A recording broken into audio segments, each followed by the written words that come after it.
Pagi itu, suasana di kota Malang cukup cerah. Namun, tidak secerah hati Panji. Ya, Panji miris melihat warung bebek miliknya semakin hari semakin sepi pembeli. Akan tetapi aneh, warung lalapan yang berada di depan warungnya itu terlihat sangat ramai dengan pengunjung. Bahkan sampai tengah malam pun masih banyak orang yang datang untuk makan di sana. Dalam hatinya hanya bisa berkata, kok bisa warung itu seramai itu? Padahal bumbu bebek miliknya itu sungguh sangat melimpah dan juga rasanya sungguh sangat-sangat enak. Mengapa? Warung yang sekecil itu dan hanya menjual ayam crispy dengan sambal yang jauh sekali dari kata enak menurutnya bisa selaris itu. Wajah Panji di sini mulai sangat sebal melihat keramaian di warung itu. Kala itu sudah pukul 11 siang, akan tetapi belum juga satu orang pembeli yang terlihat masuk ke dalam warungnya. Hingga malam pun tiba, Panji pun lekas menutup warungnya dan menyimpan sisa bebeknya ke dalam lemari pendingin. Ia hanya bisa mendengus kesal dan berpikir bagaimana caranya agar besok warung bebek miliknya bisa ramai sedari pagi sampai habis dagangannya. Dan saat Panji memutuskan untuk pulang ke rumah, terlintas di pikirannya jika dia ingin ngopi-ngopi dahulu di salah satu kafe tempat orang-orang seusianya nongkrong. Akhirnya, setelah menyalakan sepeda motornya, dia pun lalu tancap gas ke tempat tersebut. Di sana sudah terlihat banyak orang yang duduk dan tertawa di sana-sini. Namun, saat itu entah perasaan sendiri masih terus muncul dalam hatinya. Kemudian salah satu temannya pun memanggil dari kejauhan. "Ci, sini!" ucap Lintang temannya. Panji pun seketika menoleh dan kemudian mulai mendekati teman-temannya yang duduk di meja pojok. Lintang yang melihat wajah Panji kala itu sudah sangat lesu hanya bisa menghiburnya dengan candaan demi candaan kepadanya. "Nah, apa sih kamu ini? Yang gembira gitu loh. Lagi kumpul sama teman-teman, kok mukanya kayak orang habis ditagih hutang banyak," ucap Lintang. Panji pun kemudian tertawa, namun sebentar setelah itu dia pun cemberut lagi. Dia memasang muka berat dan lesu di depan teman-temannya. "Capek aku, Rek. Masa tiap hari warung sepi terus? Gak balik modal. Karyawan tetap gajian tiap bulan. Mules perutku. Gak cuma perut, otakku ini ikut mules juga," ucap Panji. Lintang dan kawan-kawannya yang mendengar ucapan Panji itu pun sontak berkata, "Kurang jos dukune." Panji yang mendengar perkataan temannya itu pun lalu kemudian menyipitkan matanya. Dalam pikirannya, mengapa seorang pengusaha harus percaya dengan dukun? Toh, ayah ibunya pun juga sudah datang ke orang pintar, namun tidak ada hasil. Warungnya masih saja sepi dan terus kalah bersaing dengan warung lalapan ayam yang berada di seberang warungnya. Lintang pun kemudian kala itu menepuk pundak Panji lalu berkata, "Kamu itu, Ci, harus punya pegangan. Mana ada zaman sekarang pengusaha kayak gitu bisa sukses dengan gampang. Ya mereka semua punya pegangan yang kuat," ucap Lintang meyakinkan.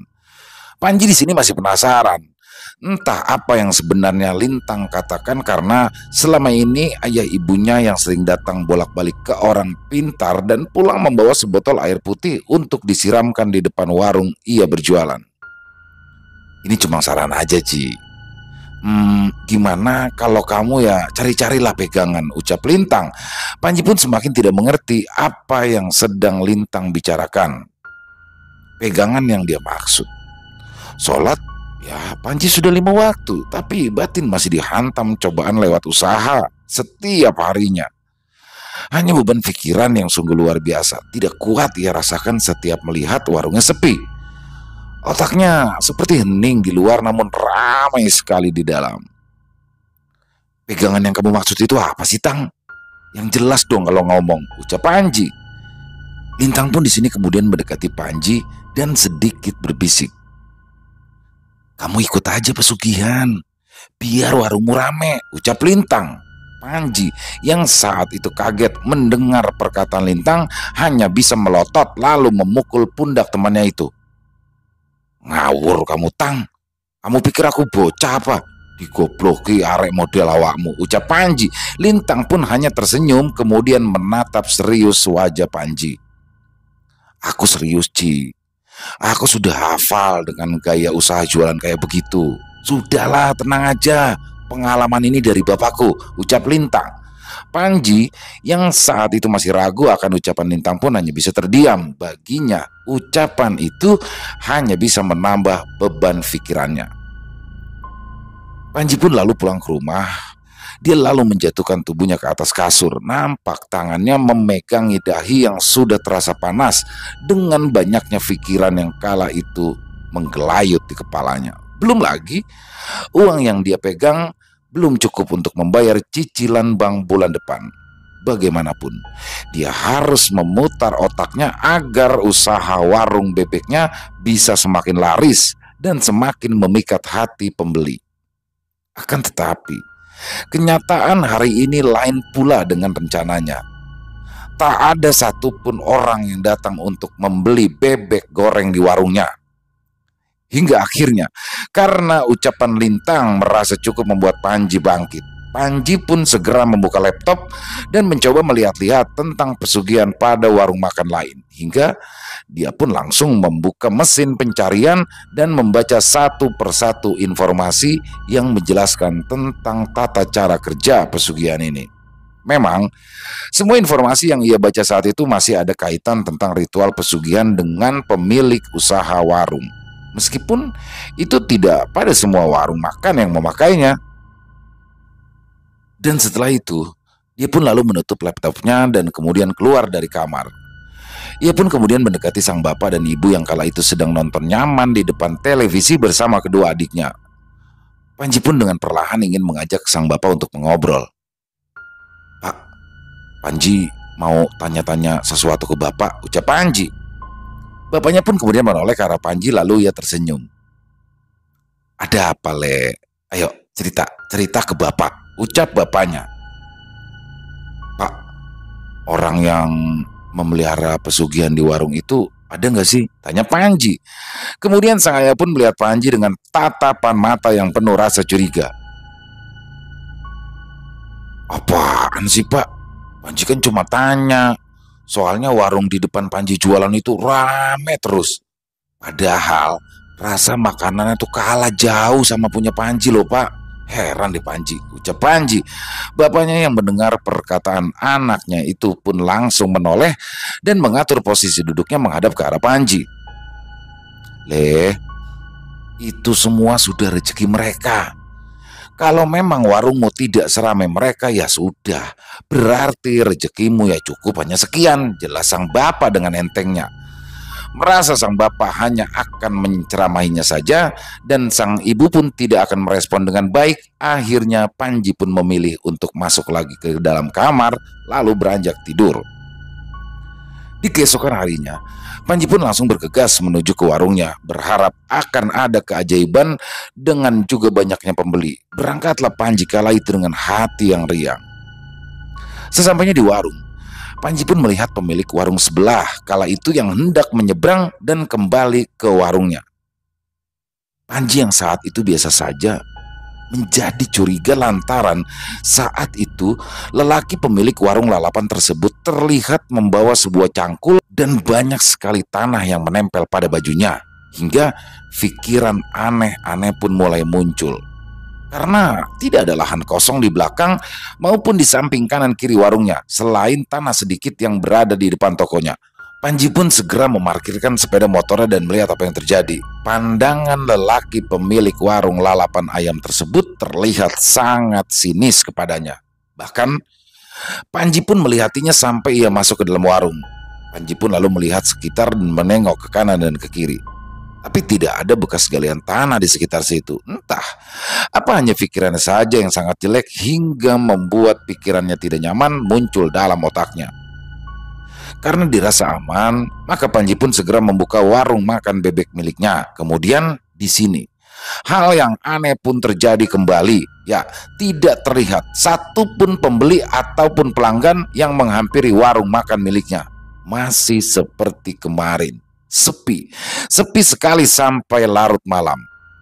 Dan karena kesal jika merasa ada yang aneh, Panji pun kemudian mengambil handphone lalu menghubungi sebuah nomor yang mana itu adalah nomor telepon Lintang. Tang, sudah meledak otakku, Tang. Bagaimana ini caranya biar warungku ramai? Aku bakal ngelakuin apapun, ucap Panji kesal.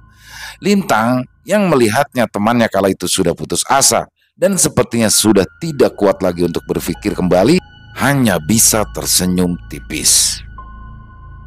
Bagaimana saranku yang kemarin? Ucap Lintang. Panji dengan wajah yang serius dan tanpa basa-basi pun terlihat mengangguk, di mana saran itu pun disetujui oleh Panji. Di keesokan harinya, Lintang dan Panji pun sudah menjadwalkan janji untuk berkunjung ke salah satu tempat yang berada di daerah Gunung Kawi. Tempat di mana Panji akan melaksanakan sebuah pesugihan untuk kesuksesan warungnya. Dan setelah mereka bertemu, akhirnya mereka berdua pun mulai berangkat ke tempat yang sudah diberitahu oleh Lintang. Dalam perjalanan, Panji merasakan ada sesuatu yang ragu ia lakukan. Entah itu perbuatannya sudah benar-benar akan dilakukan atau tidak. Keraguan besar selalu muncul di sepanjang perjalanannya. Akan tetapi, karena tekad dia dan juga pikiran yang sudah amburadul saat ini, akhirnya Panji pun memantapkan hati untuk tetap melakukan ritual pesugihan tersebut.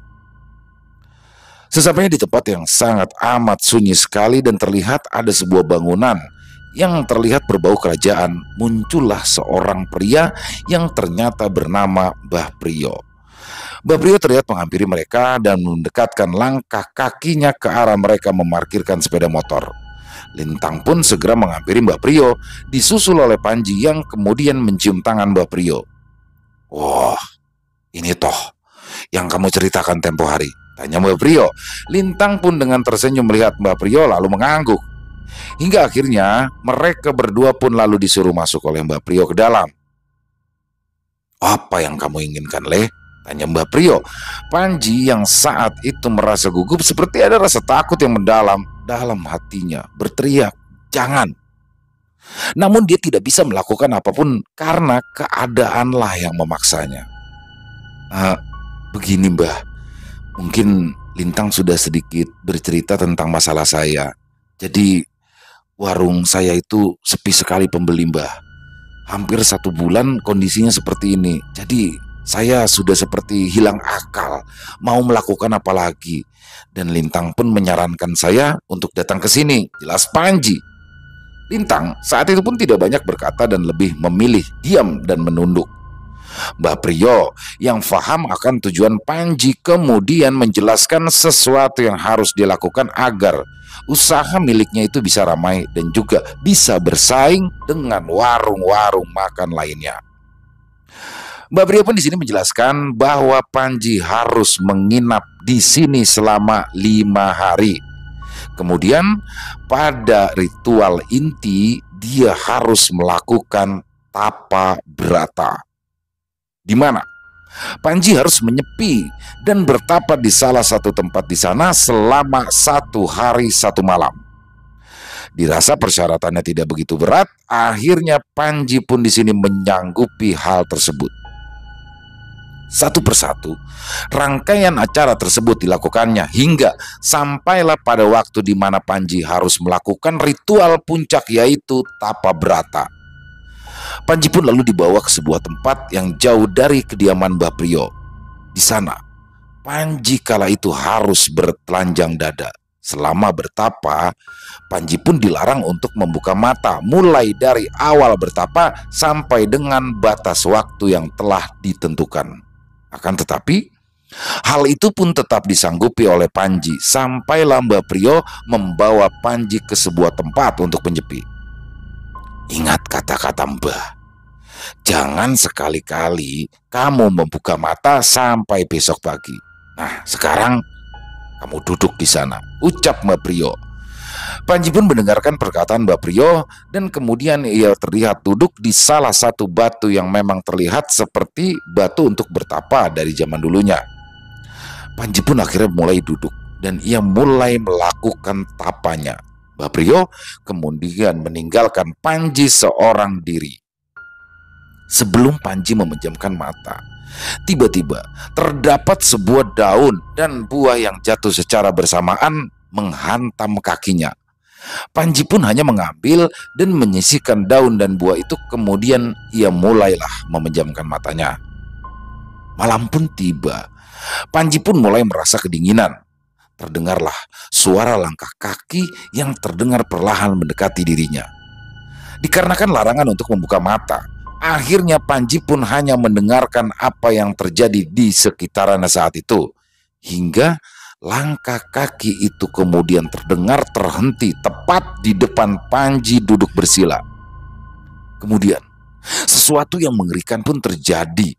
Terasa sangat menjijikkan menurut Panji lantaran ada sesuatu yang seolah-olah mendekat dan seperti berlendir menyentuh hidung Panji saat itu. Ya, seperti sebuah lidah. Sebuah lidah yang sangat-sangat panjang dan baunya sangat anyir sekali. Dalam hatinya, ia ingin sekali malam itu berlalu tanpa dirinya diganggu oleh apapun di sini. Dan setelah sesuatu yang tak tahu persis bergerak di sekitaran hidungnya itu, tiba-tiba langkah itu berjalan pergi dan menjauhi Panji. Rasa lega dalam hatinya muncul. Akhirnya, sesuatu itu pergi. Akan tetapi tidak lama kemudian terdengar suara desis yang sangat panjang sekali, terdengar sedang berkeliling pada tempatnya bertapa. Perasaan aneh pun mulai menyelimuti hatinya kembali. Kali ini rasa takut itu beda dengan yang tadi. Kali ini sungguh Panji meluai gemetar dan ketakutan yang sangat besar. Namun di sini Panji hanya bisa terdiam dan berupaya untuk terus berkonsentrasi untuk menyelesaikan tapa brata tersebut, hingga Panji pun sukses melewati semua rintangan. Mbah Priyo kala itu sudah berdiri tepat di depannya, kemudian berkata, "Sudah cukup, buka matamu. Kamu sudah berhasil. Sekarang pulang," ucap Mbah Priyo. Akhirnya setelah selesai melakukan hal tersebut, Panji dan Lintang pun pulang. Panji melihat sebuah benda yang ia beli oleh Mbah Priyo, sesuatu yang dibungkus oleh daun dewan daru. Ya, daun itu sama persis dengan daun yang telah jatuh menimpanya pada awal ia hendak melakukan tapa brata kemarin. Setibanya di rumah, Bapak dan Ibu Panji pun melihat anaknya yang sedikit aneh, cenderung diam, dan tidak mengucapkan salam saat masuk ke dalam rumah. Panji yang baru masuk ke dalam kamar pun langsung bergegas pergi kembali tanpa berkata apa-apa. Ya, berjalan begitu saja melewati bapak dan ibunya. Ternyata Panji pun langsung pergi ke warungnya dan mulai membuka warung dengan suasana yang berbeda. Benda yang sudah diberikan oleh Mbah Priyo itu pun diletakkan di tempat yang sudah disarankan oleh Mbah Priyo. Memang keadaan yang awalnya mustahil kini menjadi nyata di depannya. Seketika warungnya yang awalnya sepi pun menjadi ramai. Hal itu pun terjadi selama berbulan-bulan dan setiap hari sampai Panji pun kewalahan melayani para pembeli yang terus saja datang silih berganti. Hingga suatu ketika terdapat satu keluarga yang kala itu hendak makan di warung bebek miliknya. Ya, keluarga tersebut memiliki anak kecil yang terlihat masih berumuran 4 tahun. Dengan penuh rasa semangat, Panji pun berusaha untuk melayani mereka dengan sebaik mungkin. Namun wajah sang anak tersebut seketika berubah dan menjerit ketakutan. Kakak itu wajahnya nakutin," ucap anak kecil tersebut. Kemudian merasa aneh dan juga tidak nyaman, sang pembeli kemudian membatalkan niat untuk makan di sana. Di saat itulah mulailah ada perasaan aneh yang menyelimuti hati Panji. Di keesokan harinya, tidak seperti biasanya, pembeli yang datang kala itu agak senggang. Bahkan langganan yang biasanya datang setiap hari pun kala itu tidak nampak batang hidungnya sama sekali. Hingga terdengarlah rumor bahwa warung milik Panji melakukan pesugihan genderuwo dan lain sebagainya. Hal itu pun membuat hati Panji kesal dan juga merasa tidak terima dengan perkataan yang seperti itu. Dan ketika terdapat pembeli yang dari kejauhan ia lihat sedang berbisik-bisik, Panji pun langsung datang dan memarahi mereka. Hingga akhirnya mereka pun merasa takut dan kemudian pergi. Entah mengapa, rasa marah setiap hari pun semakin besar muncul dalam pikirannya. Sang bapak dan ibu di rumah pun khawatir dengan keadaan Panji yang saat itu berubah menjadi anak yang pemarah, bahkan seringkali pulang dalam kondisi mabuk. Hingga suatu ketika, sang bapak pun berniat datang ke warung Panji.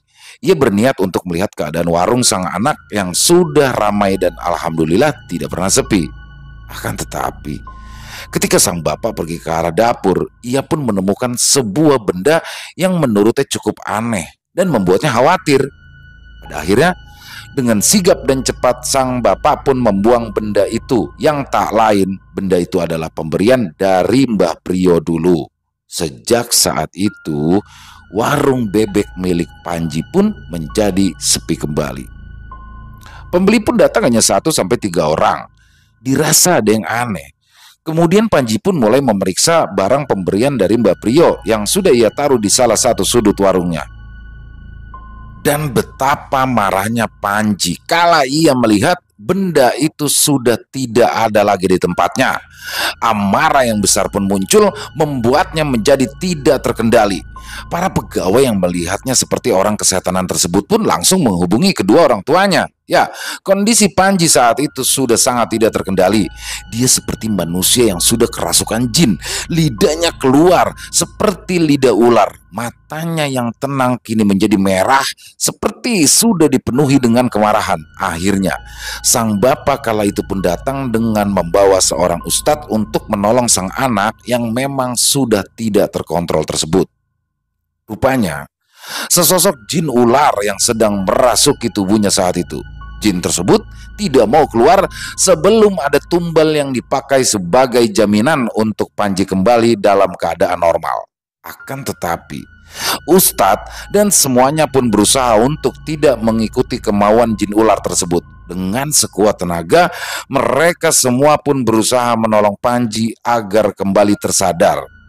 Dan kemudian, pada akhirnya, Panji pun berhasil sadar. Akan tetapi, setelah sadar dan tenang, hal di luar logika terjadi. Ya, Panji yang saat itu mulai sadar menjadi tidak bisa lagi berbicara. Hingga satu hal yang mungkin Panji akan sesali seumur hidupnya. Dia menjadi bisu dan tidak bisa lagi berbicara. Hal itu pun dia harus tanggung seumur hidupnya. Warung makan bebek yang sudah ia bangun dengan keringatnya selama ini pun terpaksa ditutup. Selain ia tidak bisa berbicara, kaki dan juga tubuhnya mengalami kelumpuhan dan tidak bisa bergerak sama sekali alias kaku. Panji pun menyesali semua perbuatannya dan ia ikhlas menerima hukuman yang sudah jatuh terhadap dirinya. Selesai. Ya, itu dia kisah yang luar biasa dari Mas Panji ya. Jadi ini pengalaman yang dibagikan untuk kita. Semoga ada hikmah baik yang bisa kita ambil ya dari kisah barusan, dan ada yang buruk-buruknya dibuang aja. Dan yang pasti sekali lagi, pesugihan tidak akan pernah menghadirkan sesuatu yang baik di akhirnya. Pasti akan selalu ada tumbal, baik itu jiwa, tumbal raga, itu pasti akan ada ya. Jadi tidak pernah akan ada hal yang gratis dari pesugihan. Jadi jangan pernah terbujuk rayu, jangan pernah termakan bujuk rayu iblis ya, dalam bentuk manusia atau apapun. Kasihan di sini Panji sangat dia membangun warung makannya dengan susah payah, tapi harus berakhir dengan cara seperti itu. Dia ingin cara yang instan. Jadi ya, itulah banyak sekali lah ya hikmah yang bisa kita ambil dari kisah ini. Dan semoga Mas Panji bisa sembuh dari sakitnya. Jadi bisunya, lumpuhnya dia itu semoga bukan hal yang abadi ya, jadi bisa sembuh. Insya Allah bisa sembuh ketika dia bisa bertaubat dari segala macam perbuatannya. Insya Allah bisa sembuh dan menerimanya dengan ikhlas pastinya ya. Ya itu aja, mungkin ada teman-teman yang punya komentar lain silakan bisa ditulis di kolom komentar ataupun hanya sekedar saling menyapa. Insya Allah kami akan membalasnya satu persatu. Dan buat yang suka dengan videonya silakan bisa diklik tombol jempolnya, tombol like-nya. Dan buat yang belum subscribe, yuk diklik tombol merah subscribe-nya. Jangan lupa lonceng notifikasinya dinyalakan agar teman-teman bisa selalu mendapatkan notifikasi dari konten-konten yang akan kami upload selanjutnya. Kisah tadi adalah based on true story yang ditulis oleh Mbak Siska. Terima kasih Mbak Siska, luar biasa.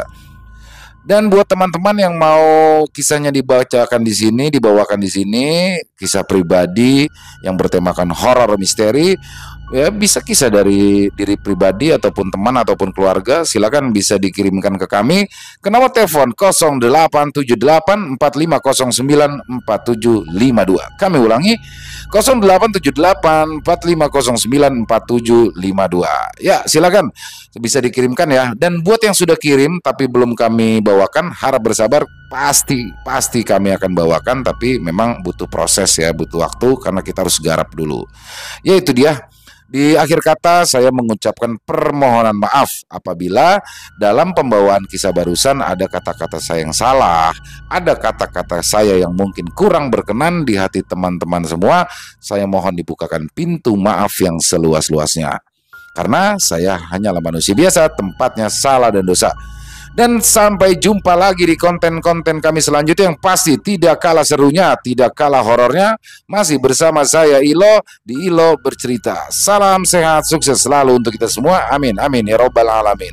Wassalamualaikum warahmatullahi wabarakatuh.